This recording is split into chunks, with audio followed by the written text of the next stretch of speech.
Olá pessoal, hoje estamos aqui para mais uma videoaula. Iremos trabalhar com vocês o objeto de conhecimento Introdução à Geometria, certo? Espero que vocês gostem e curtam lá o vídeo, certo? Vamos lá então?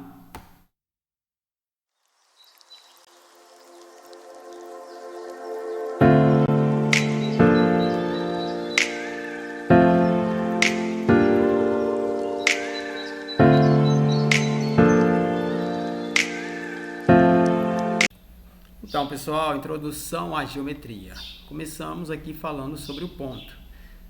O que significa ponto? É a base de toda a geometria, pois é a partir do conjunto deles que são formadas as figuras geométricas, certo? Portanto, vamos pegar um exemplo. Dada a figura geométrica abaixo, que é essa figura geométrica aqui, quantos pontos foram necessários para sua formação? Observe que cada ponto de encontro desses segmentos nós chamamos de ponto. Onde encontrou cada segmento dessa figura aí que corresponde ao triângulo, a gente tem um ponto. Observe lá o ponto lá, está assinalando de vermelho, cada ponto onde se encontraram os segmentos, formado assim por 3 pontos.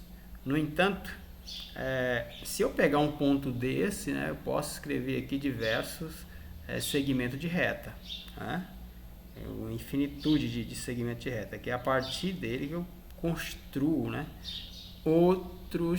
outras figuras também geométricas. Então, partindo desse princípio, a gente tem também as retas.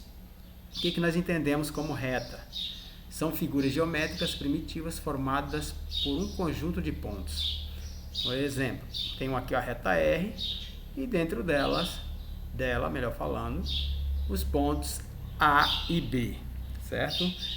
Observe que os pontos A e B estão escritos aqui dentro da reta R. E essa reta R, por sua vez, a gente pode fazer a seguinte relação. Os pontos A e B pertencem à reta R, ou seja, estão dentro da reta R. Veja que ela tende para o infinito para um lado e tende para o infinito para o outro. Essa é a diferença de reta para uma semi-reta. E é o que nós iremos ver agora, o que é uma semi-reta.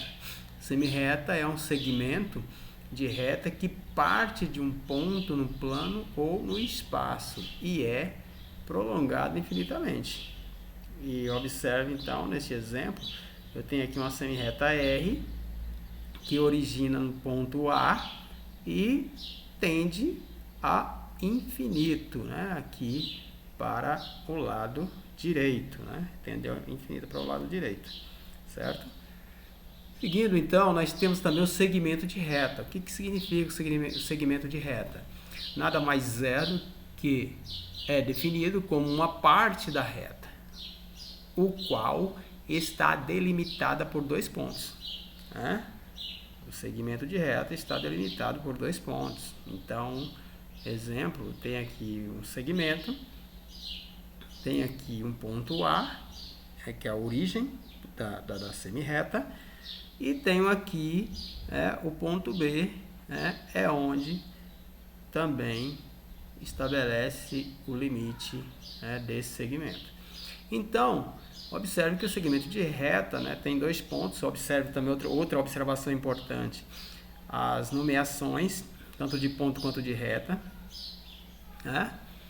Os pontos de uma figura geométrica, ou seja, de um segmento, de uma reta que está lá na reta, em qualquer lugar, é escrito e nomeado por uma letra maiúscula do nosso alfabeto, enquanto que a reta ela é nomeada por uma letra minúscula de nosso alfabeto. Geralmente a gente utiliza a letra R, S, T, W, geralmente as letras lá do final do alfabeto, mas não que necessariamente você tenha que utilizar somente só essas letras, certo? Vocês podem usar outras também, ok? E os segmentos tem aqui os 2 pontos, nomeados com a letra maiúscula, certo? Onde vocês observem que há um limite,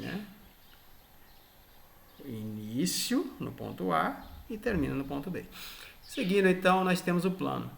O que nós chamamos de plano? Planos são figuras geométricas bidimensionais formadas pela reunião de infinitas retas. perpendiculares, uma reta dada, né? Geralmente é perpendicular a uma reta dada, e dispostas lado a lado, certo? Um exemplo bem prático é esse plano que nós temos aqui. Por que eu usei essa letrinha aqui em preto aqui para estar nomeando o plano? Porque todo plano ele é nomeado por uma letra grega do nosso alfabeto. Como eu usei aqui o alfa, né, que é representado simbolicamente desta forma, nós temos o beta, temos o gama, temos o teta, né, que são letras do alfabeto grego que utiliza-se para estar assim nomeando um plano. Claro que nesse plano, observe aqui que nós temos segmentos paralelos iguais, né? Aqui eu tenho um paralelogramo, né? É um plano que é bidimensional. O que significa isso? Ele tem dois lados, ou seja, duas dimensões, melhor falando, comprimento e largura, ou comprimento e altura, certo? Escrevi dentro dele uma reta essa que é a reta R, ou seja, ela está inscrita no plano, essa reta R.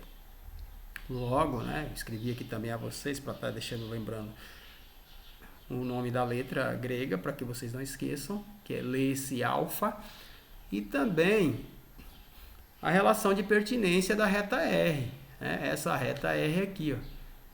A reta R, ela pertence ao plano alfa, lê-se desta forma que ali está, né? Quem esqueceu também essa relação aqui desse sinal, esse sinal lê-se pertence, certo? Que serve para estar estabelecendo relações de pertinência. Enfim, chegamos aqui às figuras geométricas planas, que são todas elas bidimensionais. Temos aqui o triângulo, quadrado, pentágono, hexágono e o círculo. Me limitei somente né, a essas figuras, justamente porque, para florear vocês, que essas figuras, elas estão todas elas expressas na natureza. Se a gente perceber, existe alguma relação muito grande da natureza com essas figuras geométricas. Tanto o triângulo, o quadrado, o pentágono, o hexágono e o círculo. Portanto, todas elas são figuras bidimensionais, onde elas têm duas dimensões, né? Quando eu falo dessas duas dimensões, estou falando do triângulo que tem uma base e tem uma altura, o quadrado que tem comprimento e altura, ou base e altura também, né? Então, todas elas têm sua base e sua altura, exceto o círculo, que é uma figura que nós vamos estar vendo aqui, essa questão de lados e vértices, né, das figuras. Então, a quantidade de lados e vértices das figuras planas. Triângulo tem 3 lados e 3 vértices, quadrado 4 lados e 4 vértices, pentágono 5 lados e 5 vértices, hexágono 6 lados, desculpa, e 6 vértices, e o círculo não tem nem lado, e nem o vértice, certo? Então, logo de imediato, seguindo aqui, nós também temos as figuras geométricas espacial, ou as figuras espaciais, como queiram falar. Temos aqui o cubo, cilindro, cone e a esfera. Me ative também somente só a essas figuras, porque elas também estão representadas ao nosso meio sempre, né? O cubo faz nos lembrar diversas coisas, ou diversos objetos, presentes na natureza. Assim, o cilindro, não só na natureza, como também no nosso meio. O cone da mesma forma, e a esfera também. Quando eu falo de uma bola, eu estou falando de uma esfera. Eu falo de uma agulha, eu estou falando de uma esfera. O cone, nós temos aqui chapeuzinho de aniversário, que eu posso estar estabelecendo essa relação, o chapeuzinho de aniversário do cone. O cilindro, uma lata de óleo, uma lata de qualquer coisa que hoje nós temos muito enlatado, ali está também representando alguns cilindros. E o cubo, por sua vez, nós temos alguns formatos, na natureza, não só o cubo mágico, mas também tem os dados, que são feitos na forma de cubo. E aí também eles mostram aqui a quantidade de arestas, faces e vértices das figuras espaciais. O cubo ele tem 6 faces, 12 arestas, né? E 8 vértices. Já o cilindro ele tem 3 faces, não tem aresta e também não tem vértice. O cone, por sua vez, ele tem 2 faces, né? Uma aresta e um vértice. E a esfera ela só tem uma face, né? Que é aquela frente ali que a gente estabelece, certo? Quando você observa a esfera, logo você vê a esfera, então aquela face que você enxerga, mas não tem nem aresta e muito menos vértice, ok? Então era isso, pessoal, tá? Sobre esse objeto do conhecimento. Bom, pessoal, essa era a dica preliminar que a gente tinha falando sobre a introdução à geometria, certo? Espero que tenham gostado. Vão lá dar um like, né, no nosso vídeo. E aquele que não é inscrito no canal, se inscreva também no canal, que vai estar assim fortalecendo o nosso projeto. Valeu? Um abraço a todos, valeu!